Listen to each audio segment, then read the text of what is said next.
Complete Edu. It's all about learning.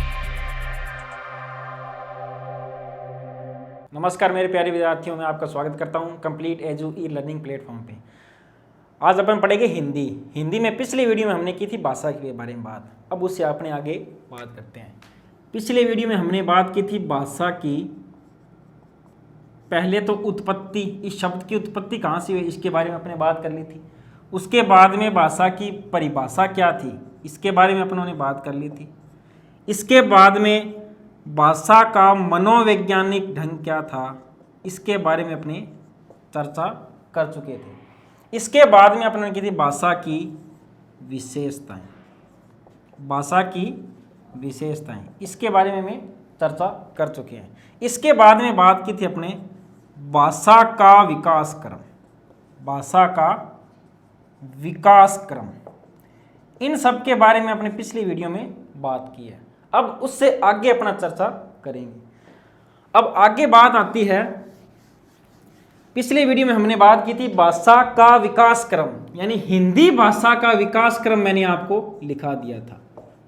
Hindi भाषा का विकास क्रम मैंने आपको लिखाया था। अभी पहले संस्कृत आई थी, उसके बाद में पाली आई थी, उसके बाद में प्राकृत आई थी, उसके बाद में अपभ्रंश आई थी, और इसके बाद में अपभ्रंश को दो में तोड़ा गया, नागर अपभ्रंश व शौरसेनी अपभ्रंश से। हिंदी भाषा की उत्पत्ति हुई है शौरसेनी अपभ्रंश से। अब अपनी बात करते हैं भाषा का विकास क्रम। वो तो था हिंदी भाषा का विकास क्रम, ये है भाषा का विकास क्रम। भी भाषा किस विकास क्रम में सीखी जाती है, इसके लिए 4 पॉइंट हैं। सबसे पहले क्या है, बालक सुनता है, सुनना। उसके बाद में बालक क्या करता है, बोलता है। उसके बाद में पढ़ना, और उसके बाद में क्या होता है, लिखना। ये है भाषा का विकास क्रम। सबसे पहले बालक क्या करता है, सुनता है। उसके बाद में जो सुनता है अनुकरण करता है, उसके द्वारा क्या करते हैं, बोलता है। उसके बाद में वो क्या है, पढ़ता है, पुस्तक को पढ़ना सीखता है। उसके बाद में क्या है, लिखता है। लेकिन इसके अंदर एक अपवाद आता है, नोट लगा के आपको लिखना है। अपवाद क्या है, madam Maria Montessori. Madam Maria Montessori, madam Maria Montessori के अनुसार भाषा का विकास क्रम,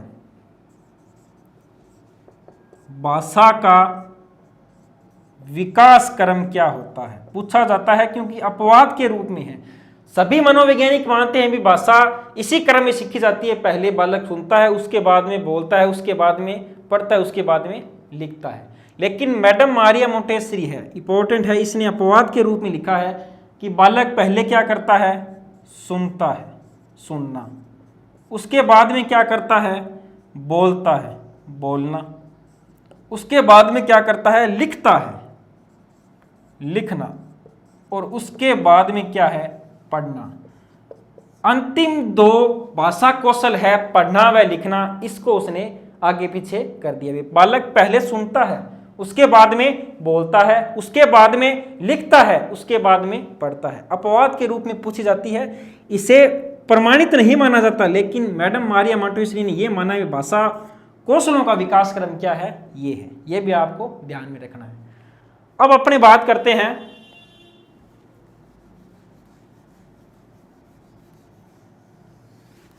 भाषा के अंग कितने हैं। भाषा के अंग, भाषा के अंग, भाषा के अंग है बच्चों 3। पूरी भाषा है 3 अंगों से निर्मित होती है। पहला है वर्ण, दूसरा है शब्द, और तीसरा है वाक्य। वर्ण है, वर्ण से शब्दों का निर्माण होता है, शब्दों से आगे वाक्य का निर्माण होता है। यह है भाषा के अंग। यहां से भी क्वेश्चन आता है। इसमें भी 3 प्रकार से क्वेश्चन आते हैं। पहला क्वेश्चन आता है अर्थ के आधार पर भाषा के अंग, अर्थ के आधार पर भाषा के अंग,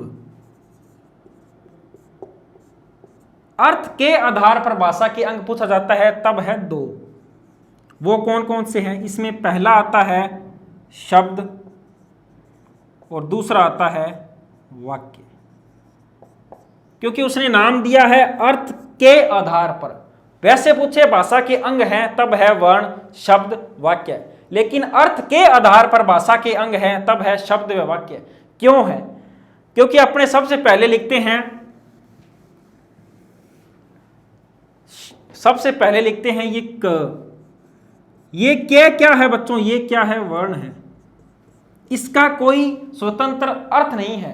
ये तो आगे शब्दों का निर्माण करता है तब इसका क्या है? अर्थ बनता है। अब इसमें आप लिखना क, मैं और ल। ये तीनों क्या है? तीनों क्या है? वर्ण है। जब इन्हें जोड़ा जाता है, एक शब्द का निर्माण किया जाता है तो उसका अर्थ बनता है। जैसे इस क, मैं, ल तीनों वर्ण हैं, इन्हें जोड़िए आप, ये बनता है कमल। अब ये कमल क्या बन गया? ये बन गया शब्द, और इसका स्वतंत्र अर्थ होता है। कमल किसी व्यक्ति का नाम भी हो सकता है और पुष्प भी होता है। इसलिए भाषा अर्थ के आधार पर भाषा के अंग है शब्द, क्योंकि वर्ण है उसका तो कोई अर्थ नहीं है, वो आगे शब्दों का निर्माण करता है तब उसका अर्थ बनता है। अब वाक्य, अब कमल है, ये एक शब्द है, अब इसी से अपने वाक्य का निर्माण करते हैं। जैसे कमल खिल रहा है, कमल खिल रहा है। अब ये क्या बन गया? वाक्य बन गया। शब्दों से वाक्यों का निर्माण होता है। आगे अपने पद परिचय भी आएगा, उसके अंदर शब्द है वो अपना रूप बदलता है, वाक्य में प्रयोग किया जाता है। तो अब यहां ये कमल है तो शब्द, लेकिन पद परिचय में ये क्या बन जाएगा? पद बन जाएगा। ये भी पद बन जाएगा, ये भी और ये भी, तीनों क्या है? पद। एक ही बात है, शब्द पद एक ही चीज होती है, लेकिन वो स्थान बदलते हैं पद परिचय में, वहां ये बात आती है। अब पूछा है अर्थ के आधार पर भाषा के अंग है दो। एक तो शब्द है, कमल है, इसका भी अर्थ हो गया। एक है वाक्य, कमल खिल रहा है, पूरा भावार्थ बता दिया मैंने, इन दोनों का अर्थ होता है। इसलिए अर्थ के आधार पर भाषा के अंग है दो। अब इसमें तीसरा क्वेश्चन आता है, वो आता है बच्चों भाव या भावार्थ के आधार पर। भाव या भावार्थ के आधार पर भाषा के अंग कितने होते हैं? भाव या भावार्थ के आधार पर भाषा के अंग। सबसे पहले था भाषा के अंग, 3 थे, वर्ण था, शब्द था, वाक्य था। उसके बाद में था अर्थ के आधार पर भाषा के अंग, 2 थे, शब्द था, वाक्य था।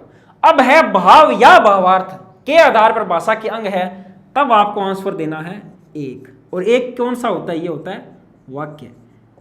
मेरे मन के अंदर क्या भाव है, मैं आपको क्या पढ़ाना चाहता हूं, क्या बताना चाहता हूं, ये ना तो वर्ण से स्पष्ट हो पाएगा, ना ही शब्द से स्पष्ट होएगा। भाव क्या होगा, मैं क्या बताना चाहता हूं, ये एक वाक्य का निर्माण होगा, तभी आपके सामने प्रस्तुत हो पाएगा। जैसे मैंने लिखा था, एग्जाम्पल आपको मैंने करवाया था, जैसे कमल खिल रहा है, ये एक वाक्य का निर्माण हो गया। अब मेरे मन के अंदर जो भाव था उसे मैंने एक वाक्य के द्वारा आपके सामने प्रस्तुत किया, इसलिए इस पूरे वाक्य का एक भाव है, भावार्थ है। इसलिए भाव और भावार्थ के आधार पर भाषा के अंग है 1। क्वेश्चन आता है यहां से भी 3 प्रकार से भाषा के अंग, अर्थ के आधार पर भाषा के अंग और भाव या भावार्थ के आधार पर भाषा के अंग। अब अपने बात करते हैं भाषा कितने प्रकार की होती है। भाषा के प्रकार, भाषा के प्रकार कितने प्रकार की होती है भाषा? भाषा के प्रकार, यहां से क्वेश्चन आता है तो आपको आंसर देना है 3 होते हैं भाषा के प्रकार। पहला होता है मौखिक भाषा, मौखिक भाषा। दूसरा होता है लिखित भाषा, लिखित भाषा। तीसरा होता है सांकेतिक भाषा। सांकेतिक भाषा, ये है भाषा के 3 प्रकार। भाषा मौखिक रूप में भी होती है, लिखित रूप में भी होती है, सांकेतिक रूप में भी होती है। मौखिक रूप में जैसे मैं आपको अब बता रहा हूं, जो पढ़ा रहा हूं, वो मौखिक रूप में भी है और लिखित रूप में भी है, क्योंकि आप मेरे को सुन भी पा रहे हो और जो मैंने लिखा है उसे देख भी पा रहे हो। सांकेतिक भाषा सबसे कठिन मानी जाती है भाषा के प्रकारों में, क्योंकि संकेत जिस व्यक्ति के लिए होते हैं उसे ही समझ में आते हैं। अब मौखिक भाषा, यहां से क्वेश्चन आता है अभी इनमें से कौन सा मूर्त प्रकार है, कौन सा अमूर्त प्रकार है। मूर्त जो आपको प्रत्यक्ष रूप से सामने दिखाई, जैसे मैं आपको दिखाई दे रहा हूं, मूर्त रूप में दिखाई दे रहा हूं। अब मौखिक भाषा है, बोलकर कोई व्यक्ति आपको बताता है तो वो आपको सिर्फ सुनाई देती है, उसका लिखित रूप आपको नहीं मिलता, इसलिए मौखिक भाषा है, भाषा का क्या है, अमूर्त रूप है। अमूर्त का रूप है मतलब जो प्रत्यक्ष रूप से नहीं है, सिर्फ सुनाई दे रही है। लिखित भाषा, यह भाषा का मूर्त रूप होता है। सांकेतिक भाषा, ये भाषा का ये भी क्या होता है, मूर्त रूप होता है, क्योंकि संकेत के माध्यम से भी अपने देख के ही संकेत से भाषा को समझते हैं। अब इनमें से पहली बात आती है भी अमूर्त कौन सी है, मूर्त कौन सी है, और ये भी मूर्त है। अब इनमें आता है भी सरल भाषा कौन सी है, कठिन भाषा कौन सी है। अब मौखिक है, लिखित है, सांकेतिक है। इनमें भाषा का सबसे सरल रूप है वो है मौखिक भाषा, सबसे सरल होती है। कोई भी व्यक्ति जिसे अनपढ़ है या पढ़ा लिखा हुआ है, मौखिक रूप के द्वारा भाषा को सीख सकता है, समझ सकता है। लिखित भाषा है, ये सरल भी होती है और कठिन भी होती है, दोनों ही रूपों में चलती है। अब है सांकेतिक भाषा। भाषा का सबसे कठिन रूप है वो है सांकेतिक भाषा। भाषा का सबसे कठिन रूप है वो है सांकेतिक भाषा। जैसे इसका एग्जाम्पल होता है, जैसे आप सड़क पे जा रहे हो और आपको ये प्लस का लाल रंग का निशान ये प्लस में दिखाई देता है, तो आपको भाषा का ज्ञान है, तब आप समझ पाओगे ये संकेत किसके लिए है। आप सड़क में जा रहे हो, प्लस में लाल रंग में ये निशान लगाया, तो आप समझ जाओगे भी आगे क्या आएगा, हॉस्पिटल आएगा। जिस व्यक्ति को संकेत का ज्ञान नहीं है या जो अनपढ़ है, वो क्या समझता है अभी ये प्लस का निशान क्या है, अभी आगे अपने को क्या मिलेगा, चौराहा मिलेगा, 4 रास्ते आपस में मिलते हैं, उनका निशान भी ऐसा होता है। लेकिन ये प्लस में है, लाल रंग में है, इसका मतलब संकेत दिया उसने भी इस रोड में आगे अपने को क्या मिलेगा, हॉस्पिटल मिलेगा। ये होती है सांकेतिक भाषा। सांकेतिक भाषा इसलिए कठिन मानी जाती है, संकेत निश्चित किसी शब्दों के लिए ही होते हैं जिन्हें अपने भाषा रूप में समझना पड़ता है। ये होता है मौखिक, लिखित और सांकेतिक। इनमें भी मौखिक रूप है जो कि सबसे क्या है, प्राचीन है। मौखिक रूप क्या है, ये तो प्राचीन है, क्योंकि प्राचीन समय में वैदिक भाषा यानी संस्कृत चलती थी। संस्कृत चलती थी तो सिर्फ पहले गुरुकुल में अध्यापकों के द्वारा शिष्यों को मौखिक रूप में संस्कृत के श्लोकों को याद करवाया जाता था, इसलिए सबसे प्राचीन भाषा है मौखिक भाषा। उसके बाद में भाषा को सरल रूप में तोड़ा गया, बोला हुआ सुना हुआ कम समय तक याद रहता है, इसलिए उसे लिखित रूप में प्रमाणित किया गया। इसलिए लिखित भाषा है वो भाषा का क्या है, नवीन रूप है। ये भाषा का क्या है, नवीन रूप है। आगे लिख देता हूं, मूर्त रूप है और सरल व कठिन दोनों है। नवीन है, मूर्त है, सरल व कठिन दोनों है। ये होते हैं भाषा के प्रकार। यहां से भी क्वेश्चन आता है, मूर्त पूछा जाता है निम्न में से भाषा का मूर्त रूप कौन सा है, सांकेतिक है, लिखित है या मौखिक है। तब अपने को आंसर देना होता है कौन सा होता है, मौखिक या लिखित या सांकेतिक। अब अपने बात करते हैं, अपनी बात हो रही है भाषा, प्रकार होगी, उत्पत्ति होगी, परिभाषा होगी। अब भाषा में भी क्या होता है, बहुत प्रकार की होती है। इनमें आता है जैसे बोली, ये क्या है, कुछ नाम होते हैं जो आपको याद रखने होते हैं। बोली क्या है, उसके बाद में मातृभाषा क्या है, उसके बाद में राजभाषा क्या है, उसके बाद में राष्ट्रभाषा क्या है? बोली क्या होती है बच्चों? बोली होती है किसी सीमित क्षेत्र में जो बोली जाती है, जिसका कोई व्याकरण नहीं होता, कोई शब्दकोश नहीं होता, वो होती है बोली। जो व्यक्तियों के द्वारा खुद ही बनाई जाती है और जिसका एक सीमित क्षेत्र में प्रयोग किया जाता है। बोली में आता है सीमित क्षेत्र में, सीमित क्षेत्र में बोली जाने वाली भाषा। ये भी भाषा का एक रूप है, क्योंकि इसके माध्यम से भी आप क्या है अपने भाव किसी को बताते हैं, बोली के माध्यम से भी। लेकिन ये क्या है, इसका कोई व्याकरण नहीं होता, शब्दकोश नहीं होता, इसलिए ये प्रमाणित नहीं होती। लेकिन सीमित क्षेत्र में बोली तो जाती है, सीमित क्षेत्र में बोली जाने वाली भाषा है। इसका कोई व्याकरण या शब्दकोश, व्याकरण या शब्दकोश, यहां लिख देता हूं, आपको दिखाई नहीं देगा। कोई भी व्याकरण या शब्दकोश नहीं होता। सीमित क्षेत्र में बोली जाने वाली भाषा है, उसे कहते हैं बोली, जिसका कोई भी व्याकरण या शब्दकोश नहीं होता, ये होती है बोली। जैसे इसके एग्जाम्पल है, जैसे बागड़ी, मेवाती, ढूंढाड़ी, ये क्या है? बोलियां हैं। बागड़ी है, मेवाती है, ढूंढाड़ी है, मारवाड़ी है, ये क्या है? बोलियां हैं, जो एक सीमित क्षेत्र में, जैसे मारवाड़ का क्षेत्र है, जोधपुर के क्षेत्र के आसपास के क्षेत्र को बोला जाता है, तो वहां ये सीमित क्षेत्र में बोली जाती है, इसलिए ये क्या है? बोली है। अब भाषा के रूप में दूसरा प्रकार आता है, मातृभाषा क्या होती है? क्या होती है बच्चों मातृभाषा? मातृभाषा,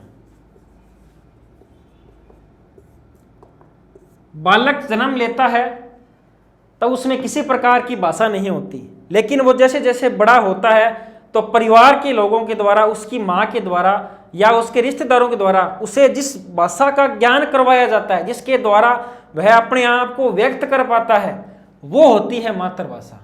वैसे तो मातृभाषा नाम से भी है, भी मातृभाषा यानी माँ के द्वारा जो सबसे पहले बालक को सिखाई जाती है, वही उसकी क्या होती है? मातृभाषा होती है। इसमें आता है बालक के द्वारा, बालक के द्वारा सर्वप्रथम, बालक के द्वारा सर्वप्रथम बोली या सीखी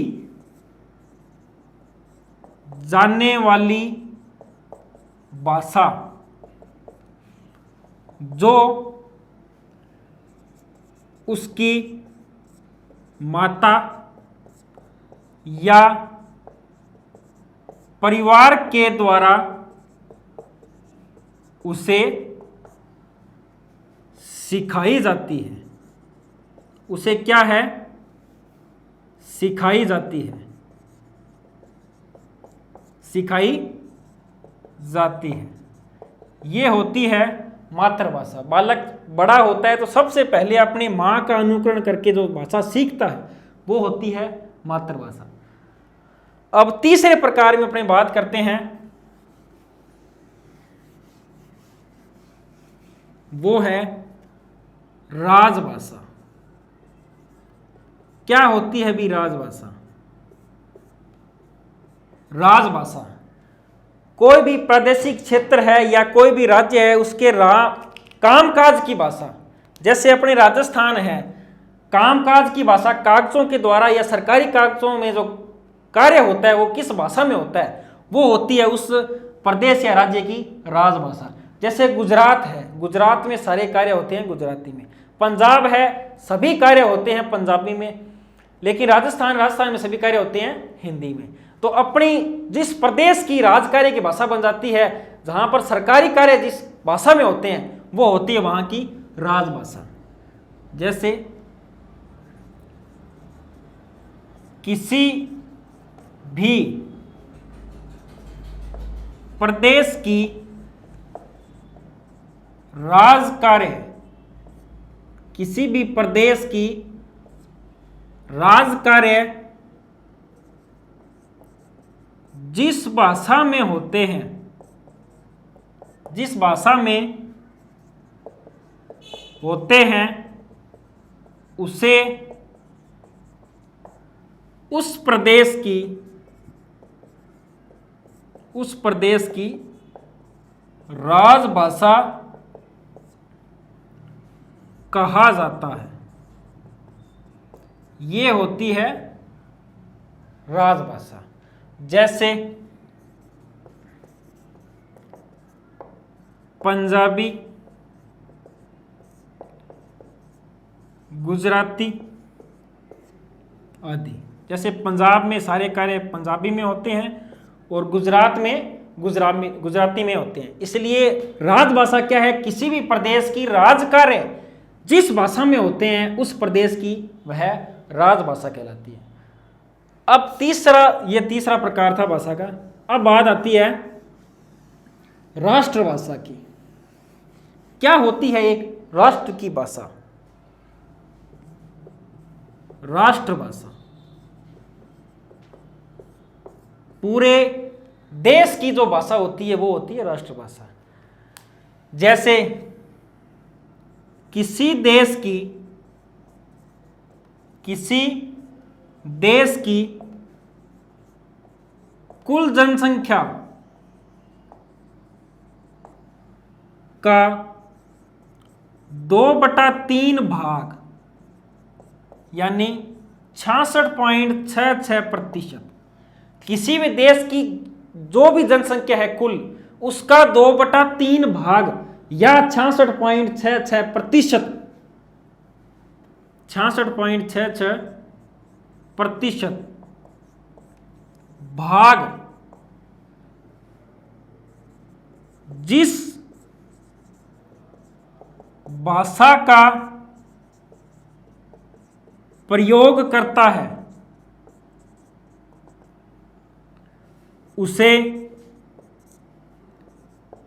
राष्ट्रभाषा कहा जाता है। उसे राष्ट्रभाषा कहा जाता है। देश की कुल जनसंख्या का 2/3 भाग उस भाषा का प्रयोग करता है तो उसे बोलते हैं राष्ट्रभाषा।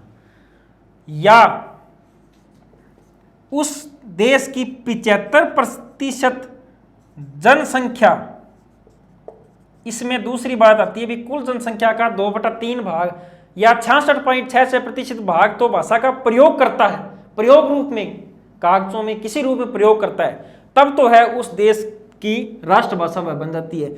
या उस देश की कुल जनसंख्या का 75% जनसंख्या उस भाषा को समझ सकती है, उस भाषा को समझ सकती है, तो वो उस देश की राष्ट्रभाषा बन जाती है। देश की 75% जनसंख्या जिस भाषा को समझ सकती है उसे उसकी क्या है? राष्ट्रभाषा कहते हैं। अपने भारत की कोई भी राष्ट्रभाषा नहीं है, यह भी आपको याद रखना है भी कोई भी अपनी राष्ट्रभाषा नहीं है। अब रूप में 4 रूप थे। बोली क्या होती है, मातृभाषा क्या होती है, राजभाषा क्या होती है और राष्ट्रभाषा क्या होती है। अब आगे अपने बात करते हैं हिंदी। अपने बात करनी है मेन हिंदी की। अब हिंदी है, हिंदी एक राष्ट्रभाषा है, बोली है, राजभाषा है या मातृभाषा है। हिंदी को 14 सितंबर 1949 को 14 सितंबर 1949 को हिंदी को राजभाषा का दर्जा दिया गया। किसका? राजभाषा का दर्जा दिया गया। अब अपनी हिंदी क्या है? हिंदी एक राजभाषा है, क्योंकि 14 सितंबर संविधान के समय 14 सितंबर 1949 को हिंदी को राजभाषा स्वीकार किया गया। यानी कामकाज किसी प्रदेश की राज कार्य की भाषा है वो हिंदी हो सकती है। ना तो ये बोली है, ना ये मातृभाषा है, ना ही ये राष्ट्रभाषा है, सिर्फ और सिर्फ क्या है? राजभाषा है। इसलिए हिंदी दिवस मनाया जाता है। हिंदी दिवस मनाया जाता है, वो मनाया जाता है 14 सितंबर को। हिंदी दिवस मनाया जाता है 14 सितंबर को, क्योंकि 14 सितंबर 1949 को हिंदी को राजभाषा का दर्जा दिया गया था। अब अपने बात करेंगे हिंदी की संवैधानिक चर्चा की। हिंदी की संवैधानिक चर्चा।